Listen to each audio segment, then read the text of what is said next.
শুভরাত্রি বন্ধুরা। তো আজকের ব্লগটা এখান থেকে শুরু করছি। এখন বাজে রাত কটা বাজে, 8:30 প্রায় বেজে গেছে। তো ওর পাপা তো অফিস থেকে চলে এসছে, তারপরে চা করলাম। চা করে মানে ভেবেছিলাম যে শেয়ার করব, তো আর ভুলেই গেছি, মাথার থেকে আউট হয়ে গেছে।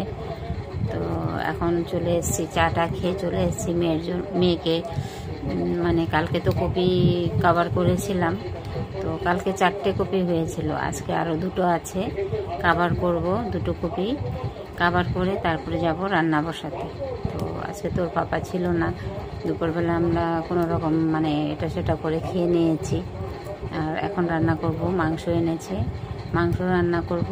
আর ঝিঙে, আলু আর সজনা ডাঁটা দিয়ে একটু মাখা করে তরকারি করব। তো চলো এখন মানে মেয়ের কপিটা কভার করে নিই, তারপরে রান্নাটা করব।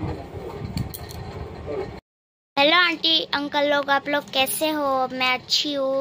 मैं तो आज बहुत खुश हूँ क्योंकि मैं कल न्यू क्लास में जाने वाली हूँ। मेरी मम्मा ने कल 4 कॉपी कवर कर लिया था, अभी 2 कॉपी और बाकी है, इसलिए वो भी कर रही है। देखो ये 4 कॉपी, ये हिंदी है, ये मैथ्स है, और ये कंप्यूटर है, और ये म्यूजिक है। और अभी मेरी मम्मा इंग्लिश कर रही है, ये इंग्लिश है, और ये ईवीएस है, करेगी सेकंड में। তো মেয়ে তো চলে গেল, ওর পাপা নিয়ে গেছে বাসে। এখানে আমাদের পেছনে বাস আসবে আর কি, গেটের সামনে, ওখানে বাসে তুলে দেবে, মেয়েকে তুলে দিয়ে আসবে। তো চলো এখন আমি কাজ করব, মানে সকাল থেকে তো কিছুই করা হয়নি, বিছানাও পর্যন্ত এখনও রয়ে গেছে, মানে ওর পাপা করে রেখেছে, তো ওর পাপার করাতে তো হবে না, আমি একটু ভালো করে ঝাড়টার করবো, তারপর বিছানাটা সুন্দর করে সাজিয়ে রাখবো, তারপরে ওর পাপা আসলে খেতে দেবো আবার। তো ওকে টিফিন করে দিলাম, আর সেদ্ধ ভাত করে একটুখানি খাইয়ে দিয়েছি। আজকে তো আর এসেও ভাত খাবে না, আসবে সন্ধ্যা 5:30টার সময়, এসেই আবার ডান্সের ক্লাসে চলে যাবে, ডান্সের ক্লাস আছে।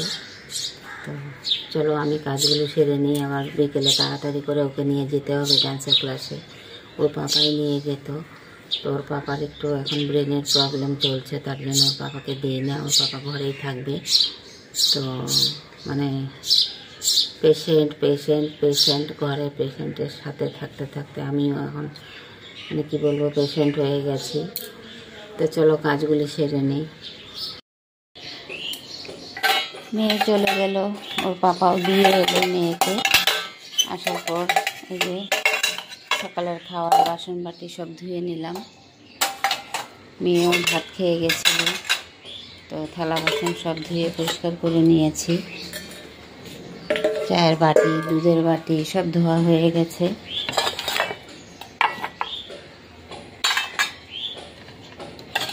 রুটি করেছিলাম, মেয়েকে ডিম রুটি করে দিয়েছি, আর ওর পাপাকে রাত্রে মাংস করেছিলাম একটু ঝোল দিয়ে, 2টো রুটি দিয়েছি পাতলা করে, খেয়ে নিয়েছে।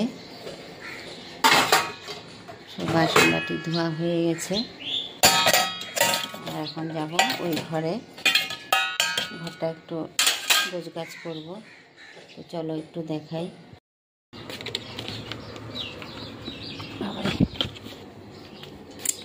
গরম কাপড়গুলি রাখতে পারছি না একা একা, আলমারিতে তো আর গরম কাপড় রাখা যাবে না। গরম কাপড় হচ্ছে ট্রাঙ্কের মধ্যে রাখবো, ধরার মতন কেউ নেই ট্রাঙ্ক।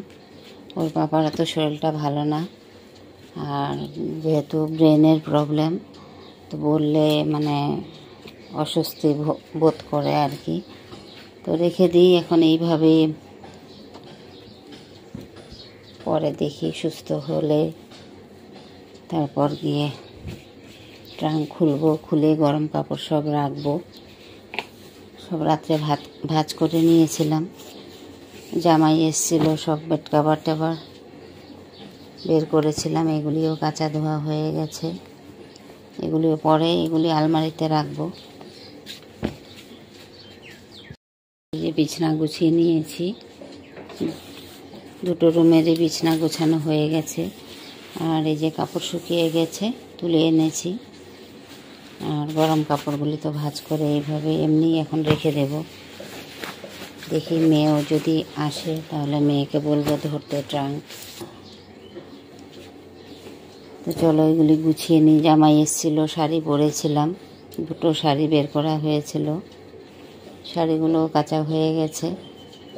এমনিতে নোংরা তো হয় না, তবুও একটু হালকা সার্ফের জলে দিয়ে ধুয়ে দিয়েছি শাড়িগুলো। জামার সামনে জামাই আসলে নাইটি পরি না, শাড়ি পরি। এই যে বন্ধুরা কিশমিশ বানিয়েছিলাম, যে এই যে দেখো আঙুর শুকিয়েছিলাম, এই যে ভালো করে কিন্তু ঝুড়ির মধ্যে ফেলে অনেকক্ষণ ধরে ভালো করে ধুয়ে নিয়েছিলাম কিশমিশটা। তারপর দেখো এই যে চিনির যে একটা ভাব, চিনির মতন হয়ে আছে ডালার মধ্যে। একদম মনে হচ্ছে যে যেমন আখের চিনিটা, মানে জাল দেওয়া চিনি পরে কোথাও পড়ে গেলে যেমন একটা চিনির, কি বলবো, কি দিয়ে বোঝাবো আমি, মানে এটার জিনিসটা একদম চিনির মতন হয়ে রয়েছে দেখো। আর এই যে কিশমিশ হয়ে গেছে দেখো, 4-5 দিন শুকিয়েছি, কিশমিশ হয়ে গেছে। এই যে এটা না যখন ইউজ করব তখন একটু ভালো করে ধুয়ে গরম জলে ভিজিয়ে দিলে, বা নর্মাল ঠান্ডা জলে ভিজিয়ে দিলেও হয়। আমি ঠান্ডা জলে ভিজিয়ে মনে হয় করেছিলাম, একদম ফুলে ফুলে বড় বড় হয়ে যায়, সুন্দর। তো অল্প কটা হয়ে গেছে, আবার আনবো, এনে দেখে আবার করে রাখবো। তো এটা আর শুকাবো না, হয়ে গেছে। আর এখানে নিয়েছি দেখো এই যে শসা, আলু, বেগুন আর হচ্ছে লাউয়ের ডাঁটা দিয়ে একটা মাখো করে একটু তরকারি করব। এটার মধ্যে ডালের বড়া করে দিলেও খুব ভালো হয় খেতে। কাঁচা লঙ্কা আর হলুদ দিয়ে আর একটুখানি জিরে দিয়ে 5 ফোড়ন সম্বার দিয়ে করব। তো কেটে নিই এটা, চলো তারপর আর কি করি দেখা যাক। এটা তো আগে রেডি করি। শুভ সন্ধ্যা সবাইকে। তো সারাদিনে তো কাজ টাজ করে রান্নাবান্নাও হয়ে গেছে, খাওয়া দাওয়া করে তারপর মেয়েকে নিয়ে চলে এসেছি ডান্সের ক্লাসে। এখন মেয়ে ডান্সের ক্লাসে ডান্স করছে, ওখানে তো দেখাতে পারবো না, কপিরাইট চলে আসবে আবার। তো মেয়েকে ডান্সে দিয়েছি, এখন যাবো একটু গ্রোসারিতে, মানে এইখানেই আছে ডান্সের ক্লাসের নিচে 1st ফ্লোরে। তো ওখান থেকে গিয়ে একটু জিনিস নেবো আর কি। তো চলো তোমাদেরকেও নিয়ে যাব, কিন্তু আজকে আর দেখাবো না। আজকের ভিডিওটা এখানে আমি এন্ড করব, আর রোজকার মতন কালকে আবার দেখা হবে। আর পুরনো বন্ধুদেরকে অনেক অনেক থ্যাংক ইউ, তোমরা যারা আমার ভিডিও দেখছো, ছোটো ছোটো বোনেরা, দিদি ভাইরা, সবাইকে থ্যাংক ইউ। আর নতুন বন্ধুরা যদি তোমরা ভিডিওটা দেখে থাকো তাহলে আমার ভিডিওটা একটু সাবস্ক্রাইব করে দিও, আমার পাশে থেকো। মানে কি বলবো, আর ঘরে মানে পেশেন্ট একজন আছে, পেশেন্টের সাথে থাকতে থাকতে আমারও এখন মাথায় কাজ করছে না কি বলতে কি বলবো। আর ভুল টুল হয়ে গেলে আমাকে ক্ষমা করে দিও প্লিজ তোমরা। আর আমি ভালো মতো তোমাদের মতন করে কথা বলতেও পারি না, তো ম্যানেজ করে একটু দেখো। আর ভালো করে ভিডিওটাও মানে শ্যুট করতে পারি না আর কি। তো চলো আজকে রাখছি, কালকে আবার দেখা হবে।